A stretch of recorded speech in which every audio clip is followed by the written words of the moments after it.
I just want to make sure that you've caught up with us before I start the meeting. And I'm looking at I'm looking at a live signal for YouTube.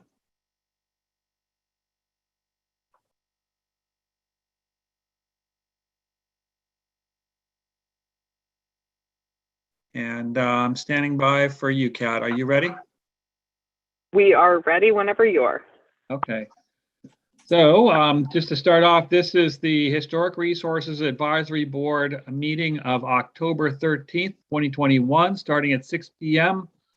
This is an online meeting via Zoom and is also being recorded on YouTube. I will now call the roll. Larry Snyder. Here. Meg Matsushima. Here. Ernest Campbell. Here. There we go. Fiona Oliver. Here. Vicki Chambers. Vicki, are you here? Denise Bartelt. Here. Jeannie McGuire. Here. Great. Sharon Mirarchi. She said she would be absent. And she said she'd be absent. Yep. And Jackie is here, I see. Yes, I am. And my sincere apologies, but I'm going to, after my council report, have to jump over to the wastewater treatment meeting that's going on, unfortunately, at the same time. Okay. That's fine. That's good. We have two HRAB members absent, but we still have a quorum, so we can go ahead and proceed with tonight's meeting and the public hearing for this evening. And with that, I will go ahead and turn it over to the chair. I would make one suggestion before we get started.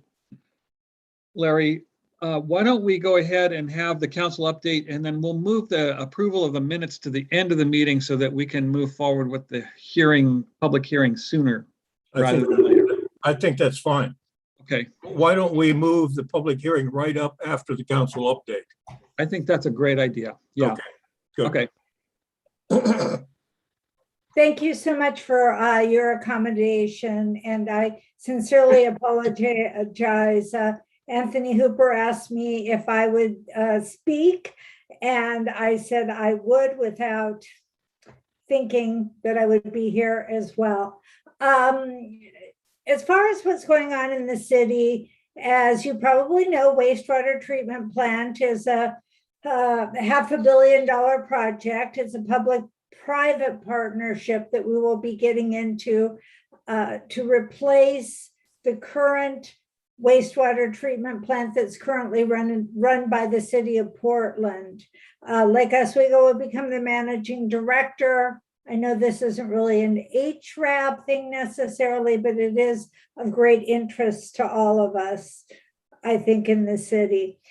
We are in the very, very nascent days of this, and tonight's launch, if you will, is one of the first all hands on deck meetings that we're going to be having.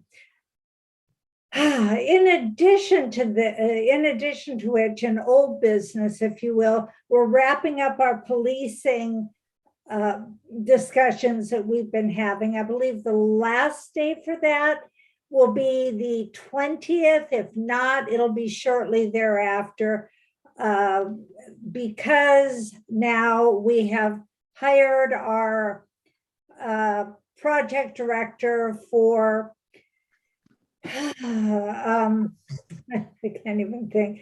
Our project director for DEI, and she will be helping to lead the charge with the recommendations that this group has come up with, along with the police department.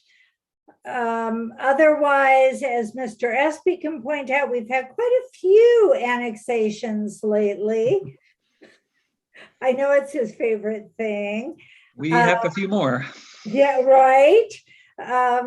Which is good, We have been trying to gently persuade folks who live in Lake Oswego but reside in unincorporated Clackamas County to join us for a number of reasons. So slowly but surely that's happening.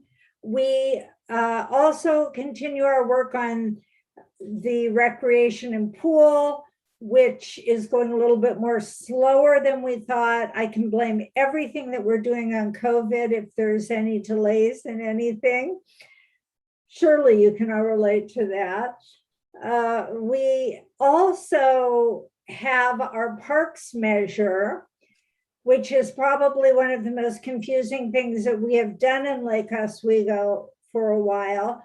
Not only is there the council parks measure, there's a citizens initiative, in addition to which, to complicate things even further, the school board is floating a bond as well. So be prepared to see a lot of signs in the next few weeks with a variety of numbers on them. Please, please, we ask you to support the school district, to support the council initiative. At the very least, read it through and see which one best suits you. I know I can speak for all of the many folks, some of whom may be on this group, who have been stewards over the years for our Parks Department, joined Friends Group, pulled Ivy, and know how important parks are, not only for the here and now, but for the future of our community. And flexibility indeed is a part of that. And I'm not talking about building parking lots necessarily or putting up high rises or any of the other things that you've heard, just the ability to move forward in this time of climate change. Yes, I use that word. Other than that, a joyous thing, this month is Meals on Wheels month. So if you are up at New Seasons or anywhere that you feel so inclined to donate, please do. They have been hurting these past couple of years because their fundraising has been down. If you're interested in driving, you can contact the city or contact me, and I'll put you in touch with whoever it is currently, I think it's still Malcolm, who would be able to direct you in how you can help. Otherwise, I think I've covered the really large salient points, although I'm sure I've missed the largest one of all, but please forgive me. Paul, do you know anything else that might be of interest to this group? I can't really say anything for certain, but I think we do have for the Resick property, I think we have a small housekeeping amendment for the USB, bringing the Resick property into the urban services boundary. Thank you. And that will be going to the planning commission in November. Thank you very much. I appreciate that. Yep. Yes. I'd like to add one thing. Certainly. I had hoped to attend the wastewater treatment, but we've got 4 meetings tonight. But Tell me about it. I know. there is, the site has potential for cultural archaeology. Yes. And I think that some studies have been done, and I would like to have the opportunity for our committee to look at those studies if we can. I don't see why not. I believe, and rather like Rashik, I always say the name of the park incorrectly. There is an archaeological study that was done, at least a preliminary one, that is on the website for that particular project.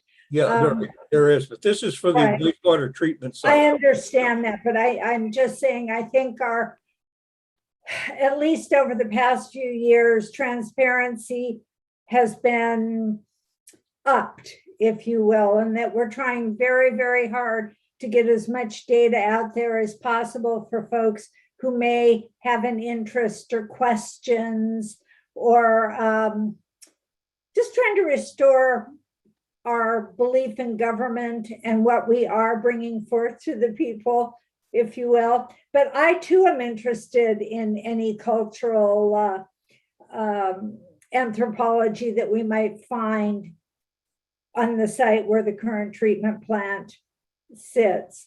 Very quickly, and I will say this, the footprint is much smaller on the wastewater treatment plant. There's many a grand idea about what we would do with that extra room.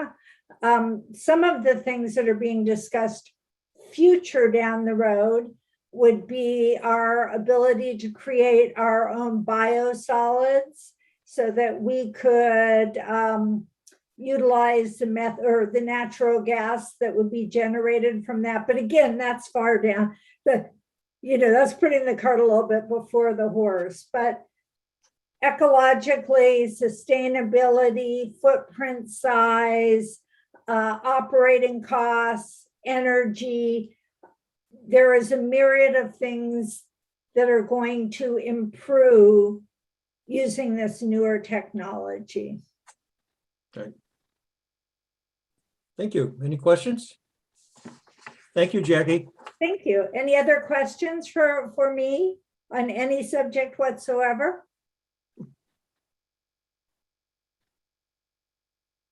I guess that would be a no. I guess so. Well, Thank you. again, I apologize for having to run off, but as Larry indicated, it is major meeting night. I think my head is going to explode by the end of the evening. It's a lot of changes, a lot of segging into a new thing. I will see you. We're meeting in November. Is that correct, Larry? Correct. I will see you all in November. I promise. Thank you so very much. Have a good weekend. Talk to you later. Bye-bye. Thank you.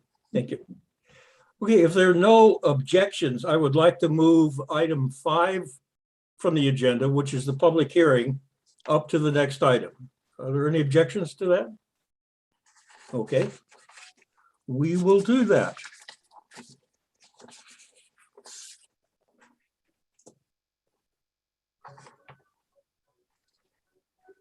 This is opens the public hearing on LU 21-0040, 3811 Carmen Drive, the Mary Caldwell Wilmot Trust, a reduction of the historic designation on the site where the Carmen Farmhouse is located from 54,450 square feet to 21,185 square feet.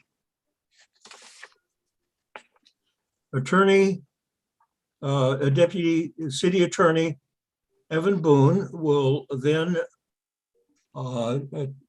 take over. Thank you. Thank you, Mr. Chair.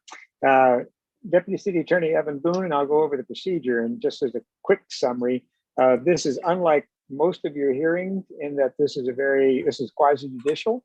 That is, the applicant must show that the evidence meets the criteria, and it's up to the board to determine from the evidence presented before it whether or not it does to do that or not. There's a structured process to do that. So I'll go ahead and read the required this is a land use matter, so I'll read the required land use processes. And if I happen to say the word commission, because that's normally what I say for the Development Review Commission, please substitute board in your mind for that. So this land use request is considered based upon the applicable criteria and standards. The staff report lists the criteria that staff identified as applicable to the request. It was available online and at the City Hall. Testimony and evidence must be directed towards the applicable criteria. Please specifically identify to the board the criteria or standards you are addressing so the board may consider your testimony in relation to the criteria or standards that you are addressing. If you do not identify the criteria or standards you're addressing, the board is not obligated to guess which standards or criteria you're testifying about and may not consider your testimony in this decision. Failure to raise an issue accompanied by statements or evidence sufficient to afford the board and the parties an opportunity to respond to the issue precludes raising the issue on appeal to the City Council and the Oregon Land Use Board of Appeals based on that issue. The failure of the applicant to raise constitutional or other issues relating to proposed conditions of approval with specificity to allow the board to respond to the issue precludes an action for damages in circuit court. The public hearing process will be as follows. There'll be a presentation by staff, then testimony by the applicant up to 20 minutes. I'll time that. And for all times, I will indicate when there's about 1 minute remaining. And since this is virtual, I'll just kind of overtalk you and say 1 minute left. So testimony by the applicant up to 20 minutes, then testimony by parties in support of the application, followed by testimony by parties opposed to the application, and finally testimony by those neither for nor against the application. Individuals will be allowed up to 5 minutes. Any person in attendance may cede his or her time for testimony to another person except to the applicant, but in no case shall any person's testimony be increased to greater than 10 minutes.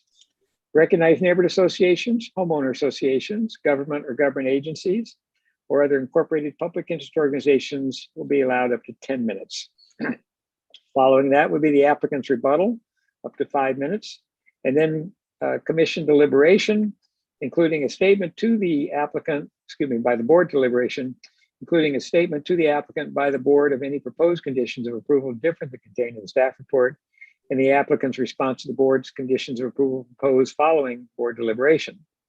Those time limits do not include time spent responding to questions from the board. Testimony by attorneys, representatives, and witnesses on behalf of, or which are part of the presentation by a person shall be counted within that person's time limit. It is assumed the persons are testifying on their own behalf unless they expressly identify the recognized neighborhood association, homeowner association, government or government agency, or other incorporated public interest organization they are representing. At this point, I would like to poll the board members. Please declare if you've had any ex parte contacts, including a site visit. If you have any bias on the application, and please state any financial conflicts of interest. Mr. Snyder, Chair Snyder, if you'll go ahead and make your declaration and then poll the rest of the members. Yes, I have had a site visit. The entire board about 3 years ago had a visit of the site. That is my only contact there. I have no bias. I have no financial conflict of interest whatsoever. And no ex parte contacts? No. Okay, thank you. You'll poll the rest of the members. Okay. Let's see, Meg? Yes, The same questions? I have, I'm not going to say them in order, but I have no financial or bias. I have no, I have not seen the site. What was the third, the other one? No financial, let's see. Ex parte contacts. And Contact. no ex parte contact. Thank you. Ernest? I'll go through them again. Okay. Ex parte contacts, including a site visit.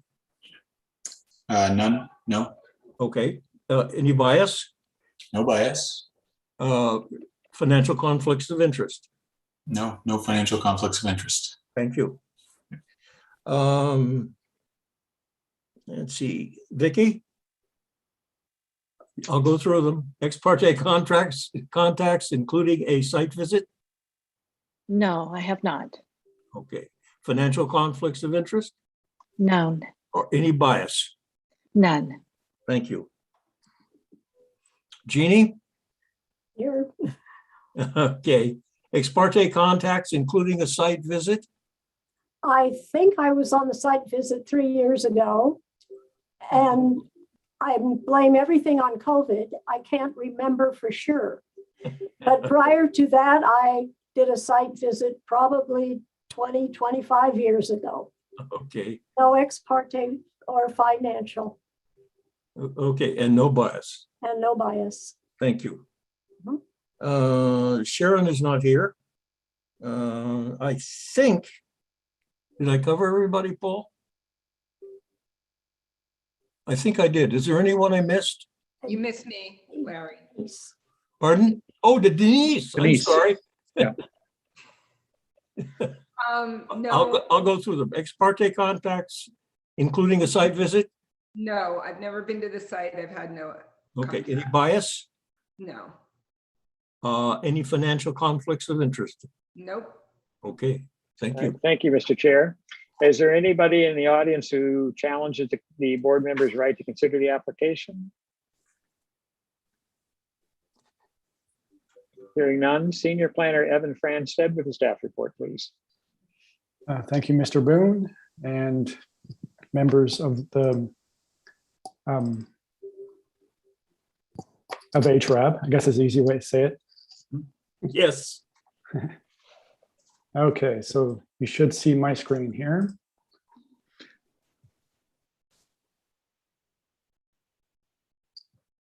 Okay, before I begin on all the issues, we received 6 public comments since the publication of the staff report on October 1st. Those are exhibits G100 through G105 that need to be entered into the record. Those were all in favor of the proposal.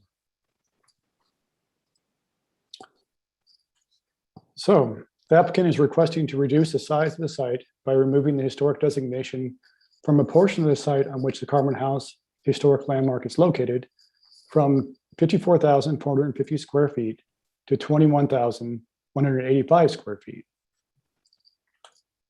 The site is approximately 1.5 acres in size with frontage on Carmen Drive and Wilmot Way. The site is zoned R5 and is developed with single family dwelling and detached garage. Surrounding properties to the north, east, and west are also zoned R5 and are developed with single family dwellings. The properties to the south are zoned R3 and developed with senior living facilities. This is the existing features map that was submitted. It shows that the site slopes from 346 feet southwest corner at Carmen Drive to up to northeast corner of Wilmot Way. There are 61 trees on site that are 6 inches in diameter or greater, but no trees are proposed to be removed as part of the historic review. So even though this does show X's, that's not something we're reviewing today. Here's a photo of the Carmen House from the 2014 Historic Resource Survey form.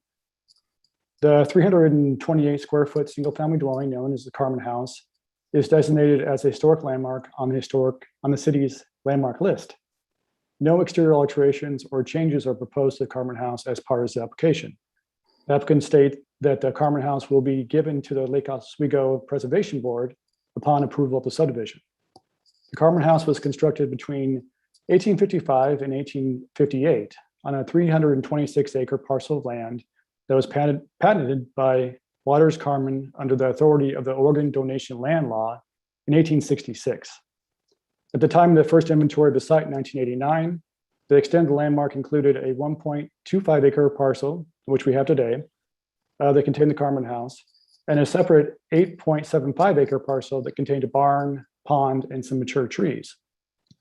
Together, the parcels were considered a historic farm complex by the city's Historic Resource Protection Plan, which defined a farm complex as a house and at least one outbuilding. In 1991, the Carmen Barn, located on the 8.75 acre parcel, was completely destroyed by fire. In 1992, the City Council approved to remove the historic landmark designation from the 8.75 acre parcel to retain historic landmark designation on the lot with the Carmen House that we have today. The City Council found that the destruction of the barn eliminated the status of the site as a farm complex, and that maintenance of the 1.5 acres around the Carmen House was sufficient to maintain and convey its context as a farmhouse because it preserved the historic environments of the house and was substantially larger than the surrounding urban lots. The statement of significance identifies both the Carmen House and the 1.25 acre lot as the historic landmark.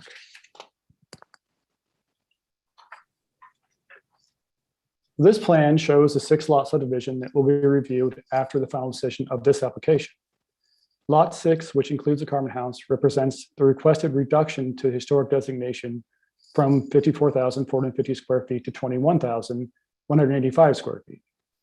As a statement of significance and the City Council decision in 1992 identified the Carmen House and lot as a historic resource, this review analyzes the removal of 33,265 square feet portion of the lot. So that's lots 1 through 5 to be removed from the landmark designation from the property.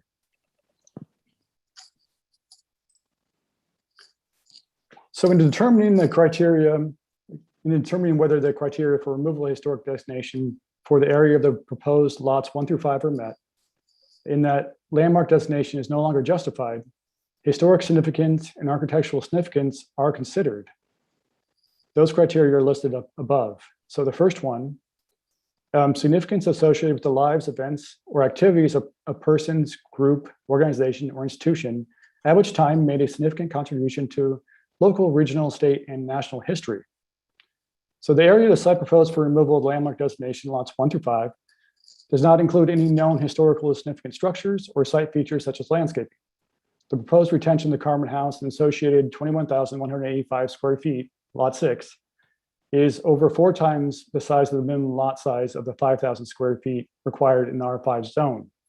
The larger lot preserves the historic significance associated with the Carmen family by providing significant area to preserve the house in order to not be impacted by future development and to convey the Carmen House's context as a farmhouse.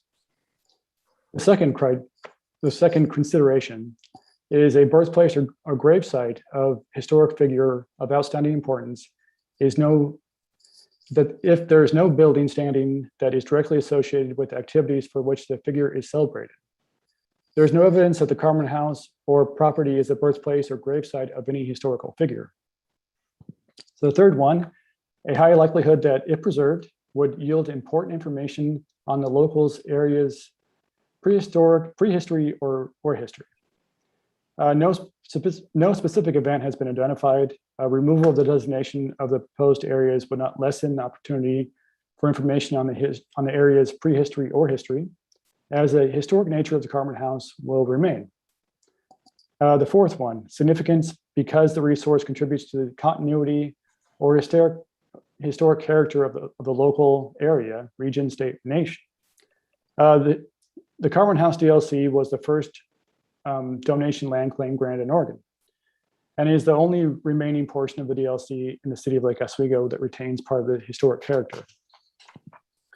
However, the original donation land claim has been reduced several times, most recently in 1992, as I talked about previously, when the City Council approved to remove the historic landmark designation from the 8.75 acre lot. The Historic Resource Survey form from August 2014 discusses the lot as covered with mature landscaping and a garden to the west of the house, which is no longer the case. The landscaping in the portion of the property requested for removal, that's lots 1 through 5, have not been maintained and is overgrown with weeds currently. Many of the trees are in poor condition or invasive species. There are not any historically significant structures or site features in this area. The area proposed for removal of landmark designation, while part of the original donation land claim, represents a small portion of the original 326 acre site and the subsequent 10 acre farm complex, which is less than 1% of that 10 acres. This area of land is not historically significant by itself. So in conclusion with the considerations, the Carmen House has historical significance. The proposed historic landmark area of 21,185 square feet surrounding the Carmen House will allow for preservation of the Carmen House. The 33,265 square feet area proposed for removal of landmark designation, that's lots 1 through 5, does not have historical significance. So the second part of this is the Ese analysis. So in order to remove a historic designation, in addition to finding the criteria are just discussed, an economic, social, and environmental and energy analysis is required, the Ese. And this is defined in our code as an evaluation in which the economic, social, environmental, and energy consequences to the community of designating or preserving historic or cultural resources are considered and balanced with the community benefit of allowing change or loss of the history or cultural resource to a conflicting use. So the first part of that is the economic benefits. Economic benefits of preserving historic resources can include enhancement of property values in the neighborhood, resulting in increased tourism, or can enhance the value of designated properties to certain property owners. The proposal would retain the landmark designation of the Carmen House and the associated 21,185 square feet. The proposal preserve the historic character of the resource while allowing the potential for future development of the area to be removed, lots 1 through 5, which adds economic benefit to the community with increased economic activity related to construction and sale of new dwellings. So that'd be 5 new dwellings, as well as local businesses. For the social and economic benefits, those of preserving the Carmen House and Lot 6 are because of the rarity and age and quality of the resource and its association with one of the most important pioneer families in Lake Oswego history. It is the only historic resource in the area of Lake Oswego, which also enhances its social and environmental significance. A letter from the Lake Oswego Preservation Board states a proposed change to the historic designation and the approval of the resulting subdivision will ensure the long-term preservation of the Carmen House. The area requested for removal does not provide additional social or environmental benefits that will not already be provided by retaining the Carmen House and the associated 21,185 square feet of land. And preservation and conversion of historic resources has little energy impact. Historic resources tend to be less energy efficient, and this factor is offset by energy costs of conversion of resources to a new use, including harvesting, manufacturing, and transportation of new materials. The proposed removal of 33,265 square feet of land from the designation has no energy impact itself, although removal would allow the potential of 5 lots in a 6-lot subdivision to be developed, which would result in additional energy consumption on the site. This would be offset by the increase to the housing supply in the area, which helps reduce urban sprawl and associated energy impacts related to transportation and construction of new infrastructure. So in conclusion, for the Esee analysis, the Ese benefits the community of removing of lots 1 through 5 portion of the property while retaining the Carmen House and proposed lot 6 on the historic landmark designation list outweigh the ESEE benefits to the community of continuing this designation of the proposed lots 1 through 5 area. So in conclusion, removal of the historic designation from the area of proposed lots 1 through 5 complies with the applicable criteria, and therefore the historic review criteria are met. Staff recommends approval. This concludes my presentation. I'd be happy to answer any questions at this time.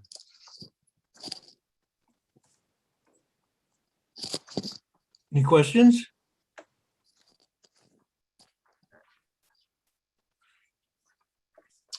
Okay, hearing none, I think we move to a presentation by the applicant. Am I correct, Evan?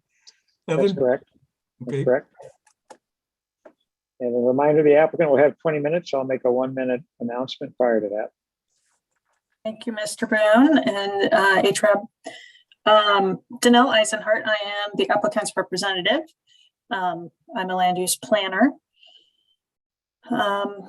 We agree with staff report, so there's not much of a presentation to give other than we agree, and if there's other questions, we can work through them.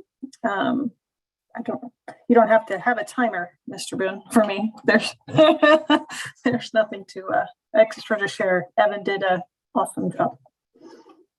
Any questions for me off the bat?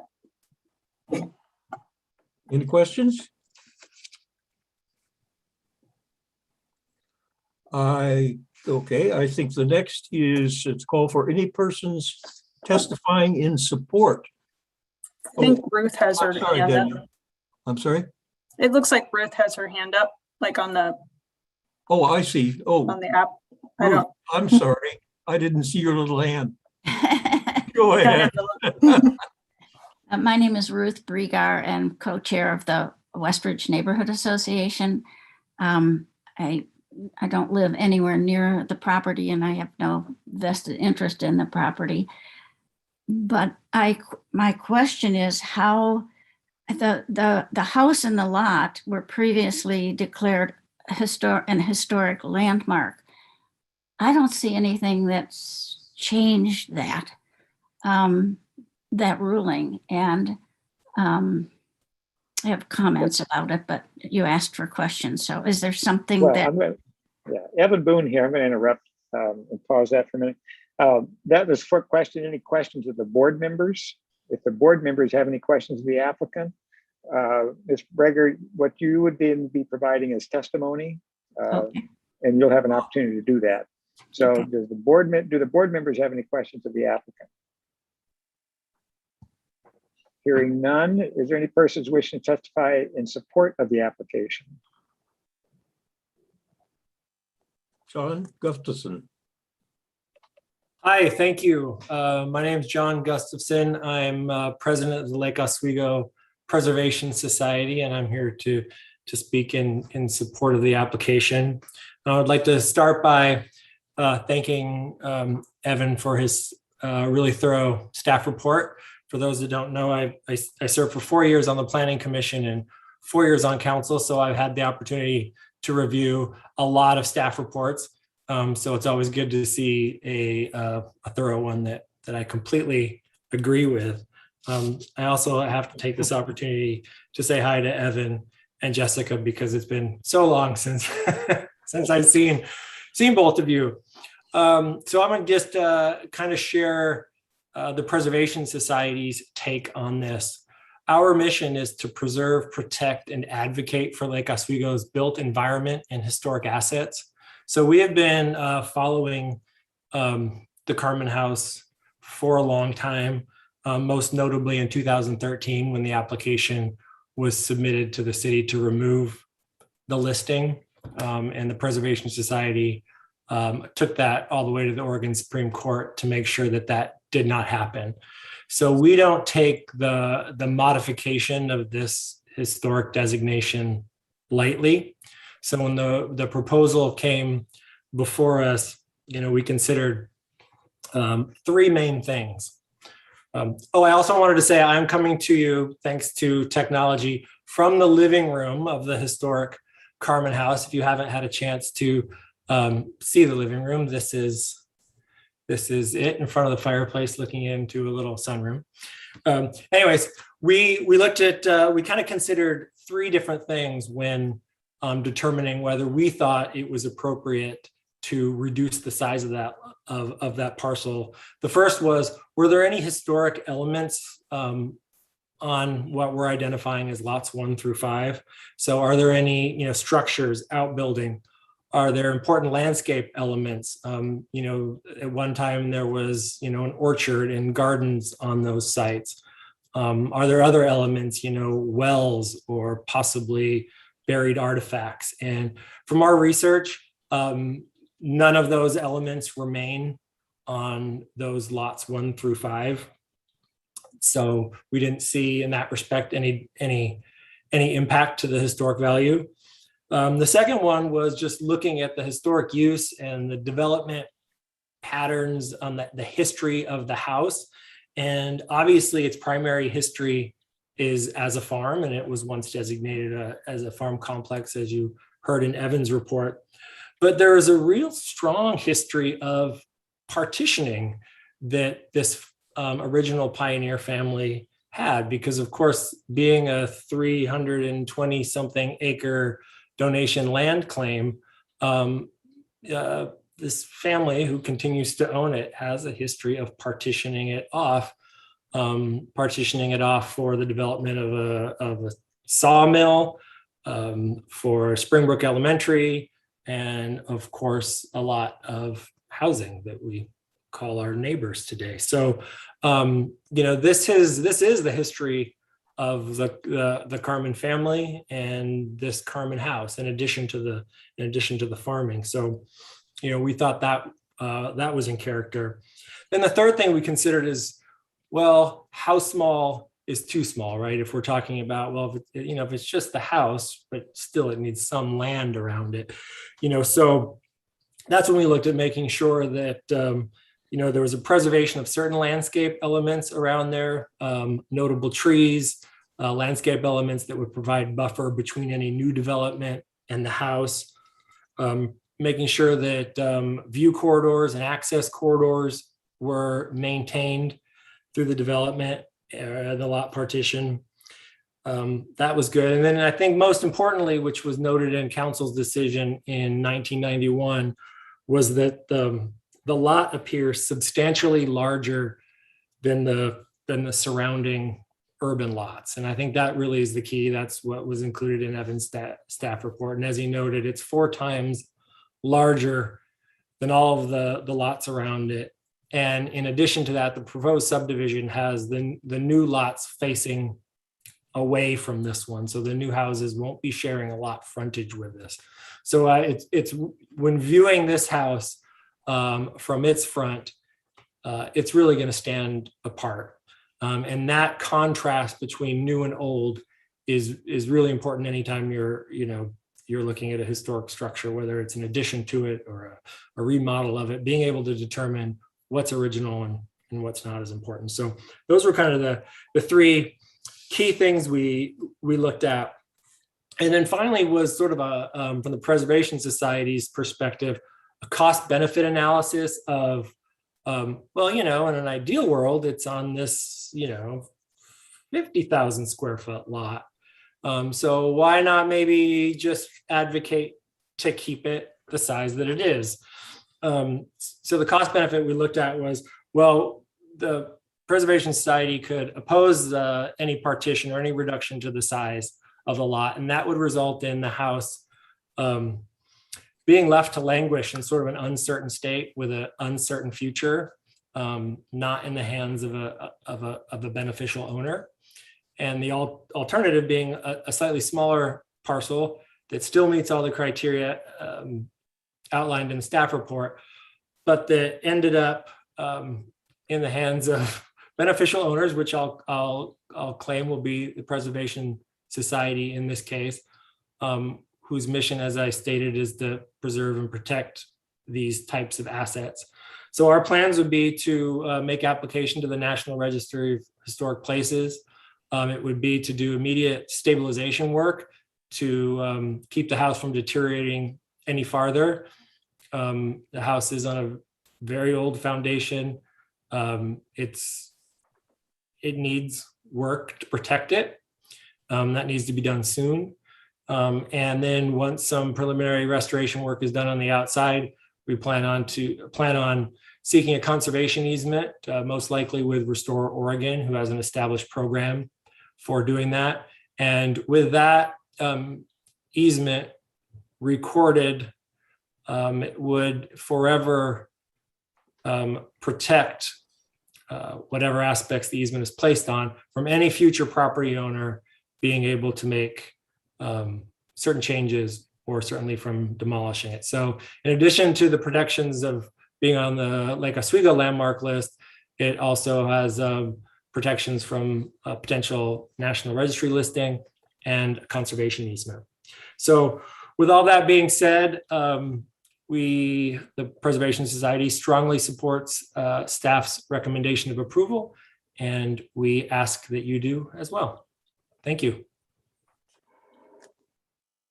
Thank you, John. Are there any other Does the board have any support? Does the board have any questions for that, for Mr. Gustafson? This is the one and only time to ask questions of Mr. Gustafson. Hearing none, thank you, Mr. Chair. Certainly. Okay, do we move on then to any testimony in opposition? Yes, assuming there's no other persons testifying in support, any persons wishing to testify in opposition would be appropriate now.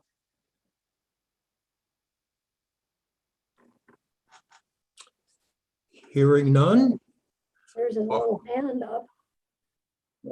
I don't know if this is the time that I can say something again. Ms. Breger, are you either in opposition or neither for nor against? That's the last. I'm in opposition. Oh, this would be the time. Okay. It's hard to argue against it if there's no ongoing preservation of the property.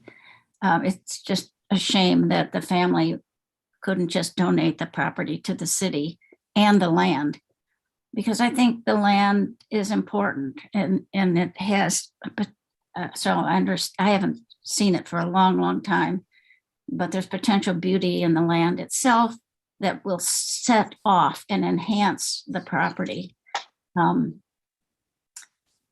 it just seems, I feel like that the original owners of the property are probably rolling over in their grave to think of what's going on with their homestead. And just because it's a humble house and a humble piece of property doesn't lessen its importance. I think eating away at the property undermines the look of the house. You can't really see the house from the road. And I think that if the property, the land were developed and landscaped back to what it used to look like, it would really be a beautiful spot. That's not really a question, it's a statement, I guess.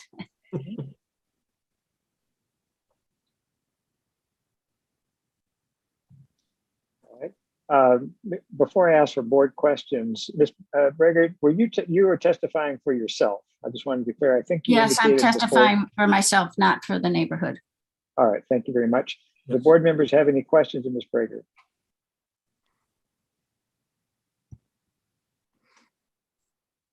Okay, hearing none.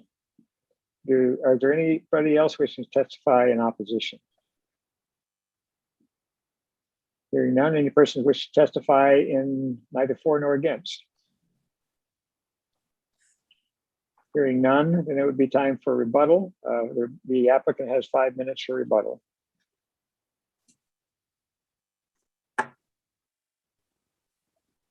Not sure what to rebut because I'm not sure what criterion that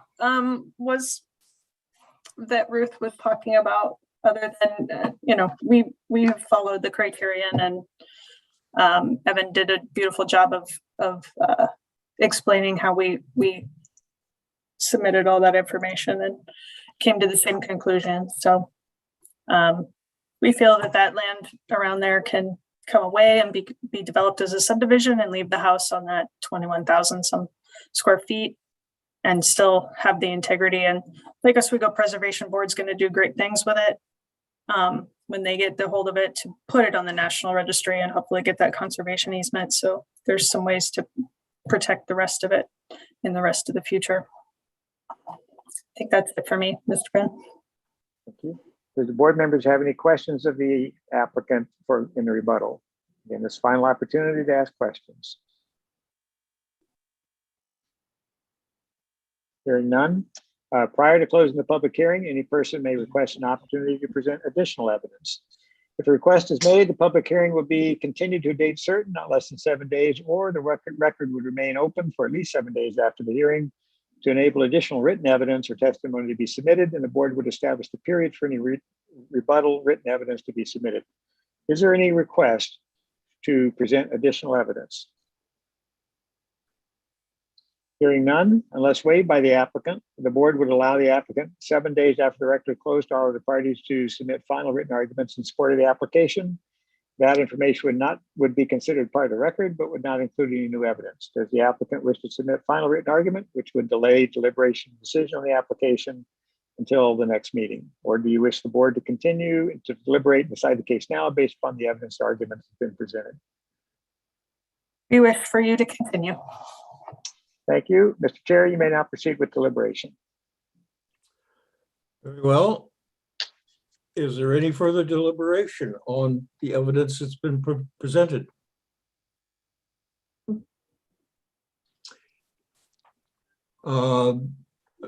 Attorney Boone, I believe you have prepared for us, have you not, an alternative? No, we have findings if that was appropriate. However, I don't think those findings are going to be appropriate. So the board may proceed with its deliberations and decide whether or not the evidence presented meets all the criteria. One option, for the board, well, let me put it this way: the staff report was prepared based upon the record that was available at the time when the staff report was prepared. Now, since then, we've had six letters in support, and we've had one testimony in opposition. So the question to the board is whether there's any new evidence, substantial evidence that would sort of raise question as to whether the criteria is met. if the board finds it's not, and if you wish to just adopt the findings in the staff report, that's fine too. And staff would then prepare findings at your next meeting for your review. Fine. What, is there any discussion? Does in fact the board find that the staff report has met all of the criteria that we're seeking? Larry, I would like to say that I do think that the evidence meets the criteria that was presented. Any other comments? Evan, do we then take a vote on this? Yes, Mr. Chair, it would be appropriate for a commission or for a board member to move to tentatively approve LU 21-0040 and direct staff to prepare findings for your next meeting. Okay. I'll do that, I think. Oh, that was Jeannie. Okay. Yes. I move that the board approve LU 21-0040 as written by the staff report and presented by them. Is there a second to that motion? I second. Meg seconded. Okay. Any questions or discussion on the motion? Hearing none. All in favor, please say aye. Aye. Aye. Aye. And then just for the record, I'll call the roll, Larry. Oh, good. Okay. Larry Snyder. I'll go ahead and call the roll. Larry Snyder. Aye. Meg Matsushima. Aye. Ernest Campbell. Aye. Vicky I'm sorry, Denise Bartelt. Aye. Jeannie McGuire. Aye. And both Vicky Chambers and Sharon Marachi are absent. So I'm here. Vicky's I'm present. here. I'm here. I joined late and I say aye. Oh, Vicky Chambers. Okay, I'm sorry. That's Ms. good. Chambers, when did you join? I joined at the beginning, but my muting wasn't working. So I've attended the whole meeting. Yeah, she was here just at the beginning of discussion. Okay. All right. Well, you were here for the presentation from the staff report to the end. Is that right? Yes, I have been. Correct. Thank you very much. All right. As I take it, anybody else, any other board members we missed? No. With that, then the board is unanimously tentatively approved the application and directed staff to prepare written findings at its next meeting. And the next meeting, as I understand it, Paul, would be November the 10th. That is correct. At 6 o'clock. Is that your normal meeting time? All right. And so staff will prepare written findings for the 10th. Thank you, Mr. Chair. That would conclude the public hearing. Thank you, Evan. Okay. Thank you all. Thanks, Evan. Thanks, Jessica. Thank you. And thanks, Danielle. Thanks, everyone. Bye-bye. Thank you. Okay, we will return to the agenda. Item 3 is public comment. Is there any public comment? I don't see anyone not on the board, so I guess not. Petitions and communications, the CLG Preservation Conference. Paul, you want to fill us in on that? Yeah, just very briefly, it's going to be held on November 10th from 12:30 to 6:15, and the State Historic Preservation Office is encouraging me to extend that invitation to you folks if you are interested in doing that. Will you send it to all the members, please? I can. Great. Okay. Paul, yes. is there a fee to that? No, there's no fee. Okay. Oh. Any other questions? Okay, new business, Middle Housing Advisory Committee. I'm going to ask that we postpone that my report on that until the next meeting. Tonight is the last meeting of that group. And it's a special meeting to kind of wrap up. Mhm. And since I could not attend, I don't know what's happening. I can only report to you that progress has been made, and the report will be, the recommendations will be coming shortly. So I will either report fully at the November meeting, or if I receive written information, I'll ask Paul to circulate it to members of the committee, the board. Friends of Lusher Farm, anything there, Paul? Nothing of major consequence other than the fact that the urban services boundary amendment is moving forward and is scheduled for the Planning Commission consideration at the beginning of their first meeting in November. Okay. And that's just a comprehensive plan amendment to include that property in the urban services boundary, which is a city boundary that prescribes any property that is eligible for public services, which the park would depend on. Okay. Any questions? Demolition review, anything, Paul? I don't have anything other than the fact that there are a few pieces missing, perhaps, to the continuity of being able to report demolitions in an efficient way. So there have been some demolitions occurring, and Larry has let me know that they have not been made aware of those happening. So we'll try to. We need to figure out how to use that Acela system. And yeah, the two things, is create better connection and ensure that folks at the library are going to respond to any of the demolitions that, or monitor the demolition, applications that are coming in, and then appoint anybody that wants to go out there to document those structures. And then also, yes, Larry, you're right. I will try to schedule some kind of a clinic between now and the next meeting for you guys to be able to use access and use Acela and find those permits if you so desire. Larry, Are you, I'm sorry, who? did I miss it because it's not going to be discussed? 6.3 HRAB and SAB liaison. Oh, I think Paul. I mean, I could have missed it if it is not. No, I don't. discussed.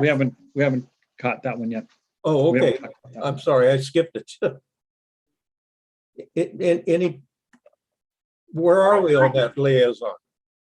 I don't have.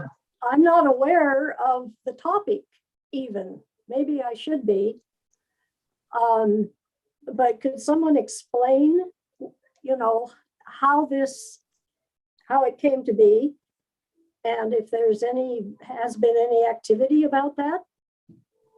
So I think that the Historic Resources Advisory Board was interested in creating, more of a communication between themselves and the Sustainability Advisory Board on a variety of different topics. SAB is Sustainability Advisory Board. Right.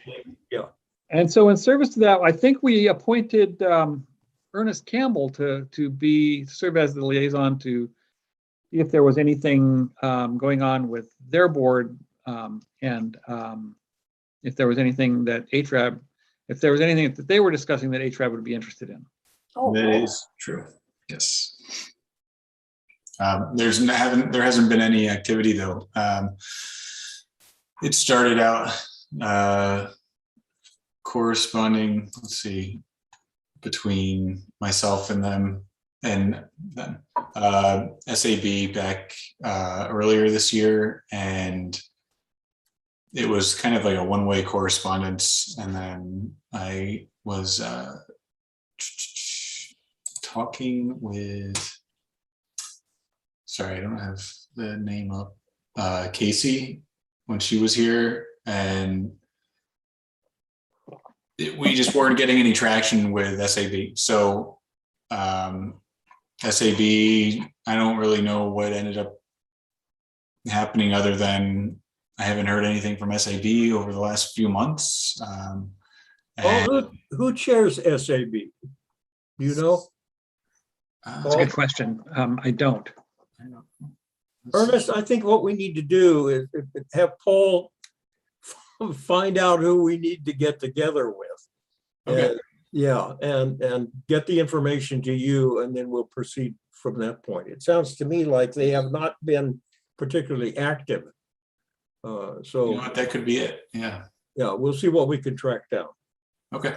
Paul and Yeah, I think right now we are without a staff person for the Sustainability Advisory Board, and somebody might be filling in for them, and I'm not sure if they've been meeting. I know that we are probably one of the few boards and commissions that meets monthly. All the other ones are meeting bi-monthly, I believe. So whether or not they actually are meeting regularly, I need to find out. And you know, this is goal setting season, I think, and so this is probably a pretty good time to start. If there is something going on with them, to communicate with them to see if there are any common goals that HRAB and SAB would have. Yeah. Just the chairperson I have from April of this year was Kathleen Wines, Wines, and Okay, that sounds familiar. Yeah. The liaison was Matt Schaefer. And back in April and May, I've been emailing Matt, but I hadn't heard anything back. So Casey was trying to talk with Kathleen to see if, you know, there was anything going on or anything that they wanted to talk about. But that's all I have on that front. Okay, thank you, everybody. Yep. Thanks for bringing it up again, Jeannie. Yeah. Okay. Reconnaissance level survey of Lake Grove. Paul? Okay, so We all got the RFP. Yeah. Okay, good. Yeah. So yeah, you have a copy of the RFP that went out on September 30th, and anybody that received the RFP has a month to respond. I sent one to Peter Meijer Architects, David Prenard, Liz Carter, who is, I believe, still an adjunct professor for the U of O, and could probably find some folks to put together a good reconnaissance level survey and report. I also sent one to Kimberly Fitzgerald. I sent one to SWCA, Kleinfelter Consultants. I sent one to Adrian Donovan Boyd and Patient Stewart. Well done. Well, so hopefully, have you received anything yet? I haven't gotten any responses yet. What's usually deadline? What's the 30? The end of the month. Okay. Deadline's the end of the month, so they still have another 2 weeks to respond. Okay. Any questions? And I think that where HRAB's role would be to tour, when you get a chance to tour the Lake Grove neighborhood, and if you have any specific homes that you would like to have surveyed, now would be the time to maybe put together a list for the consultant to be able to focus on. There are over, I have a spreadsheet of about 200 properties, and I think that that's worrisome for the amount of money that we're offering to get the job done, because it looks like it's not very proportional to the amount of work that potentially could have to be done to get 200 properties done. But most of those properties, I would say more than half, are probably not extant and not worth surveying. So, I think that a lot of the properties will shake out of that group, once we find that they've either been demolished or radically altered to the point where they're not really worth surveying at all. The ones that are left extant, I think, will probably be in the minority, and would probably end up with about anywhere between 50 and 75 houses is my wild guess for that neighborhood. A suggestion that I think I made earlier, if you want to take a look at some of these without leaving home, go on Google Earth and you need the little map so you know what the boundaries of the neighborhood are, but kind of do a tour. And if you see things that are particularly clusters that may catch your eye, pass those on to Paul. Yeah, and RGIS and on ArcGIS map system, we also have a street view that you can also just light up the property, and it pops a little camera right out onto the street, and you can swivel it around 360 degrees. Will you send that Yeah, I can send a link to you guys. Send the link. It's available. It's actually available to you through the city website, but I'll send you a direct link. Okay, great. Yeah. Any other questions? Okay. Old business, the only thing we have there is the Bates House. As you know, the Bates House is not on our LDL. The Bates House is one of 3 Pipes properties that are on the National Register of the 4 Pipes houses that exist in Lake Oswego.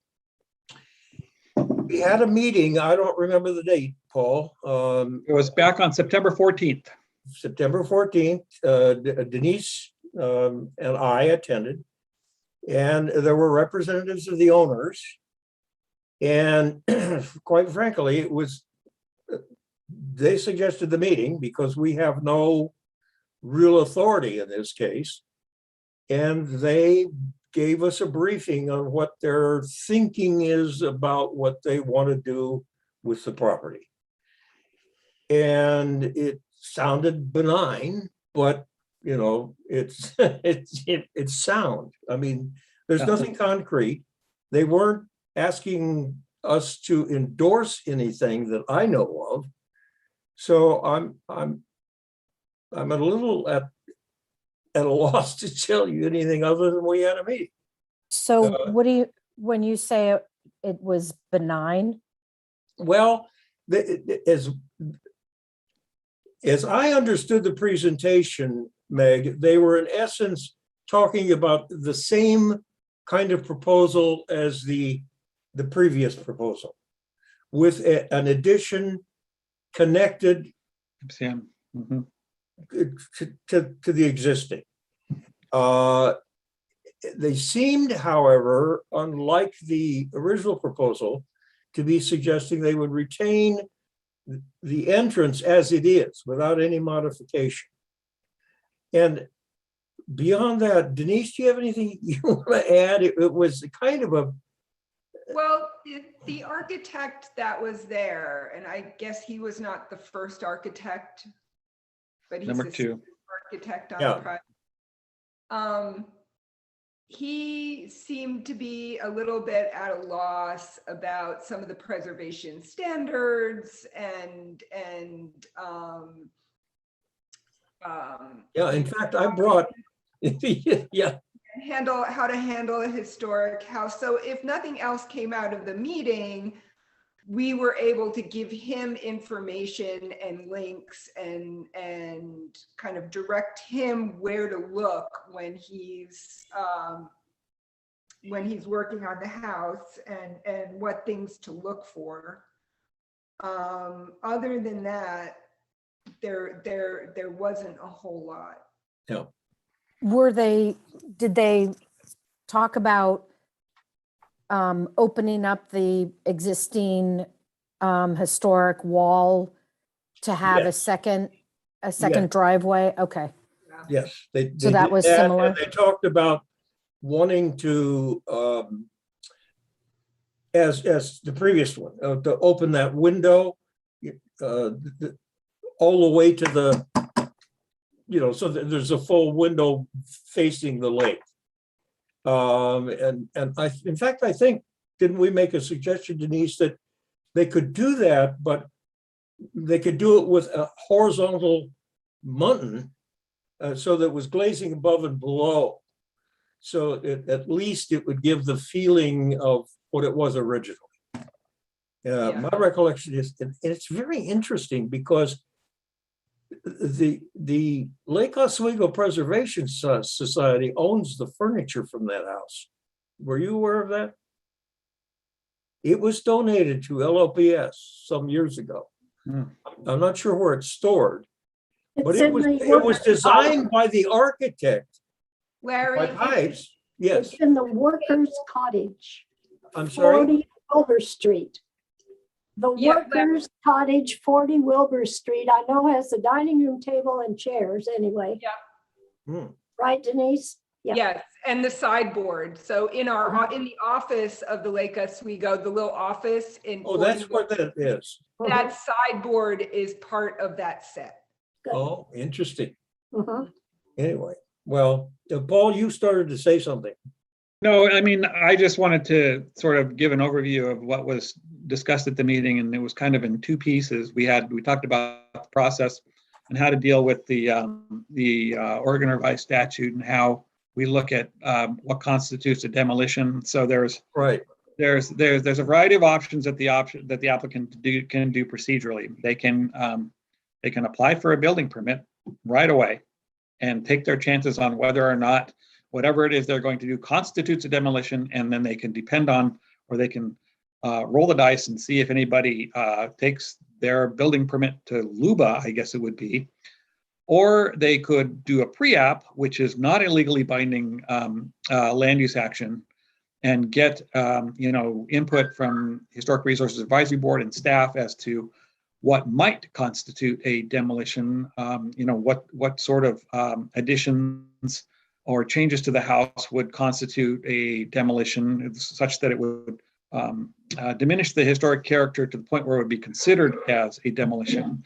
Or number three, they could get a formal staff interpretation, which would be an actual appealable land use decision, and probably would probably be the safest thing for them to do in order for them to be able to have the highest level of certainty as to what they were planning on doing and whether or not it actually constituted a demolition. So that would go through some level of analysis. And it would be based on not any of the criteria in the Historic Preservation Code, because it's not on our list and our code does not apply. Rather, it would be based on the factors that are listed in the statute itself.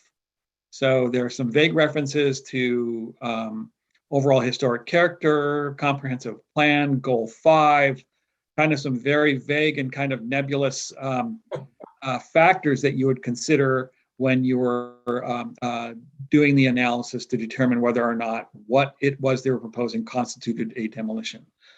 Scott Siegel today went out and discussed further what they were planning on doing out at the site today, this afternoon. And he went over some of the things they were thinking about, and they were a little bit sharper in focus than what we discussed, Larry. I think that they've moved off of the fact that they wanted to replace all the windows, because they had talked about that before. And I think they've moved off that, except for the big picture window that faces the lake. I think they do want to extend that up into the gable and maybe make that a little bit larger to enhance the lake view, which that makes sense. And then I think they wanted to change the windows, make the window a little bit larger that faces the kitchen. I think there's some smaller casement windows that face the kitchen, and they want to make that larger. And then, of course, they do still want to do the extra wing on that one side of the building, and it would be connected by a kind of a glass hallway, if you will, and it would connect to the existing, like the original, like Tim Mather was going to propose. So, and I think that might work. Because if the extra wing that they were going to add would probably be consistent with the Secretary of Interior standards, because it's reversible. So if you made that disappear, and that was basically the concept, was if you make that disappear, you should still have the house intact without too many, changes to that. Yeah. The courtyard should stay. The front door and architectural features associated with that should stay. There might be some effect on putting the hallway against the side entrance, to connect that. So that might be an issue. And then, of course, the rock Is that wall. where that little Yeah. sunroom is with the step down? Right. Yeah, and that's interior. That probably makes sense. Yeah. So it really, yeah. So that's almost a safety issue.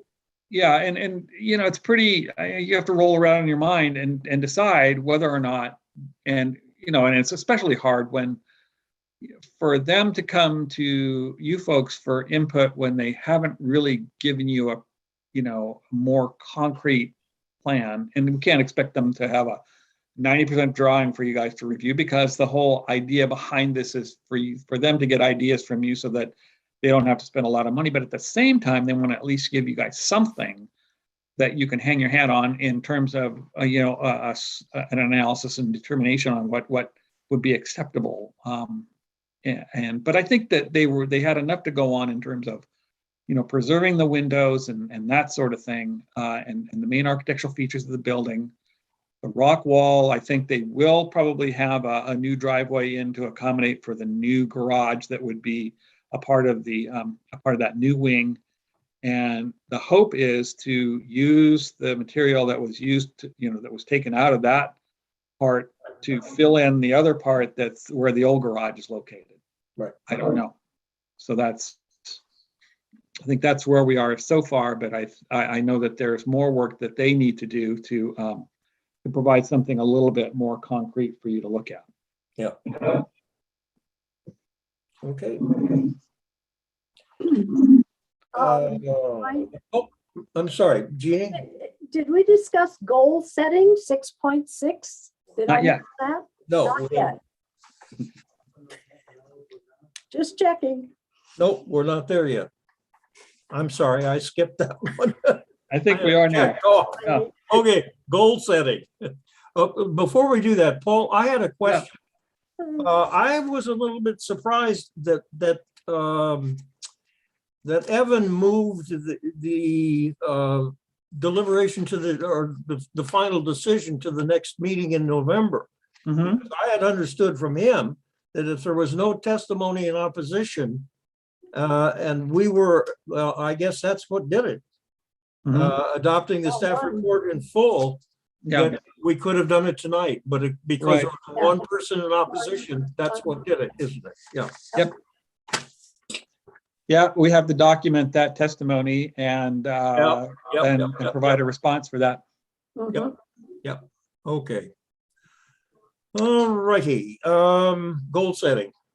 So I provided last year's goals. I know that there are a few of them that we still need to work on, so we'll move those to next year.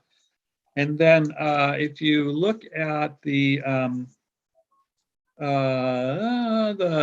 item 8 for future projects, those are the things that we talked about maybe doing last year in last year's goals, but things change. So I want you to take a look at those to see if you still want to do those, or if there are other things that you want to do.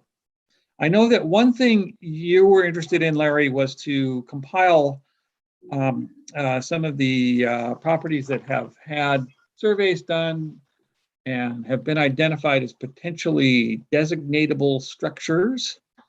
So perhaps that's something that we can do. We can maybe put together a database of those properties for you guys to review and determine, you know, whether or not, you know, create a letter writing campaign for new property owners to consider, you know, designation and whatnot. I'm guessing that the majority of those there were 93 properties, I think, determined to be eligible as a result of the 14 survey. And we ended up with, 67 on the list or something of that sort. And I'm guessing that the ones that were eligible and not made the list were probably because the owners objected. Is that probably a safe guess? That's the main reason. Yeah. So if ownership is changed, that may have changed. Mm-hmm. So I think it's something worth looking at. Yeah. And, you know, sometimes the houses are just not, you know, worth designating. I know. Because they've been so, okay. They've been altered so much. Yeah. Okay. Okay. So what we need to do between now and the next meeting is review the goals, think about additional goals and try to finalize this at the next meeting, right? Yeah, yeah. And so just email me any of your thoughts about what you guys want to accomplish this next year. Yep. Okay, any other business for the good of the order? Thank you all for your patience. Paul? I've got one other thing. I sent a copy of, I believe it's the Helena neighbors that wanted to put together a plaque for Free Ponds Park. Yes. And I provided some verbiage that they prepared for that. And I think Jeannie has a few things. Jeannie, if you want to mark that up and either drop that by or I mailed it to you did you really? a long time ago. Immediately. Yeah, you know me. Hasn't hit my disc yet. I know. No, I mean, it was a week or, I mean. Jeannie, send it again. Well, the mail has been really slow.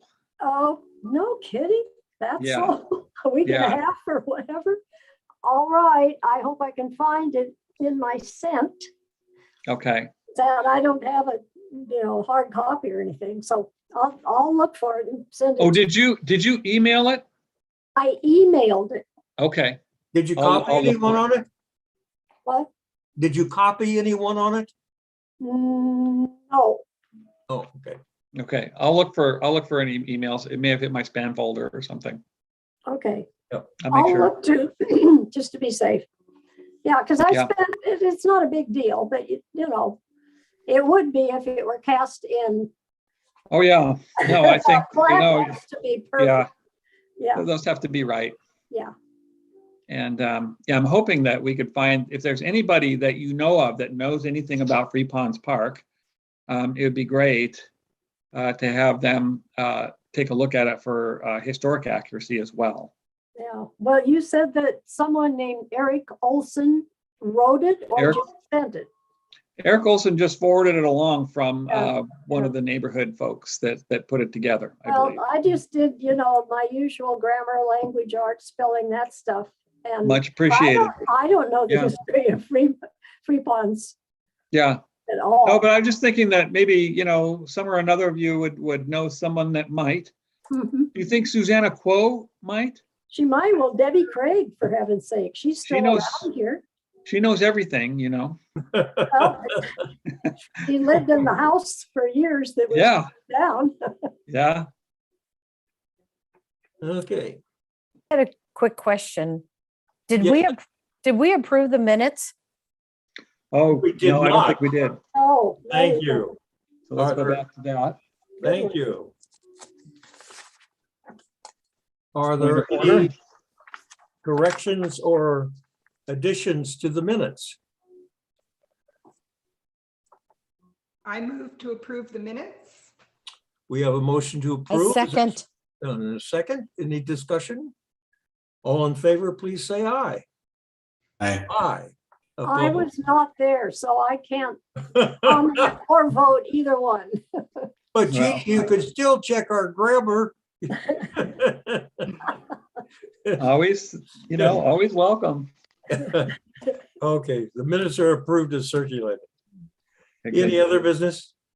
Thank you all. It's been a long evening, and these public hearings can be excruciating, I know.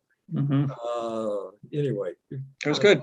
Oh, that was it's good. I'm very pleased with what we've done. Thank you. Yeah. Thank you, Okay. Larry. And Paul. Thank you. Thank you. Good night, all.